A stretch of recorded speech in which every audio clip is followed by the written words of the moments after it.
ခီးသွားရတာပျော်ဖို့ကောင်းပေမဲ့လူပြတ်တဲ့တောင်ပေါ်လမ်းမှာကားထိုးရက်သွားရင်တော့တကယ်အိမ်မဆိုးတစ်ခုပါပဲကိုချစ်ရတဲ့သူတွေနဲ့သွားမဲ့ပျော်ရွှင်စရာခီးစဉ်လေးမပျက်စီးစေဖို့တောင်ပေါ်မတက်ခင်သင်ကားမှာဒါတွေကိုကြိုးစစ်ဖို့လိုပါတယ်ခင်ဗျာမင်္ဂလာပါ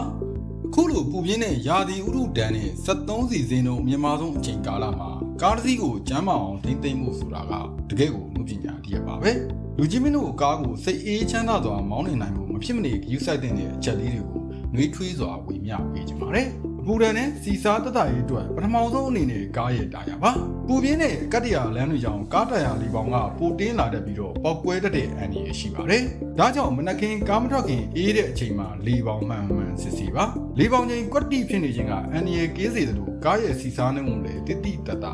စေပါတယ်ဒုတိယအချက်အနေနဲ့ကတော့အင်ဂျင်အေးခံစနစ်ပါလူတွေလိုပဲကားတွေလည်းအပူရှက်တတ်ပါတယ်ရေတိုင်ကြီးထဲမှာအေးခံရေအချိုးစားမှန်ကန်စွာရှိနေဖို့ကအခုလိုရာသီဥတုမှာတတ်ပါပဲအင်ဂျင်အပူလွန်ခဲ့ပြီးလမ်းမှာကားထိုးရက်တာမျိုးမဖြစ်ရအောင်မမေ့မလျော့စစ်ဆေးပေးပါနော်တတိယအချက်အနေနဲ့ကတော့လေစစ်နဲ့အဲကွန်အသုံးပြုဖို့ပါကားအဲကွန်စနစ်တကျအသုံးပြုနေကိုလေကျွန်တော်တို့ channel လေးထဲမှာတင်ပေးထားပါတယ်ဖုံပိတ်နေတဲ့လေစစ်ကအင်ဂျင်ကိုအသက်ရှူကျက်စေပြီးစီပူစားစေပါတယ်ပြီးတော့နေဘူးထဲမှာကားထဲကိုဝင်ချင်းကားအဲကွန်ကိုအပြည့်မဖွင့်သေးပဲမှန်တွေချပြီးတော့အပူငွေ့တွေအရင်ထုတ်တာမျိုးကအင်ဂျင်ပေါ်ဝင်ကျစေပြီးတော့စီစားတက်တာစေမဲ့ညီလန်းကောင်းလေးတစ်ခုဖြစ်ပါတယ်မိတ်ဆွေတို့ရဲ့ကားလေးထဲမှာတော့အေးချမ်းတဲ့အပြုံးတွေနဲ့ဘေးကင်းလုံခြုံတဲ့ခီးစဉ်လေးတွေကိုအမြဲပိုင်ဆိုင်နိုင်ပါစီလို့နှွေးထွေးစွာဆုတောင်းပေးလိုက်ပါတယ်ခင်ဗျာ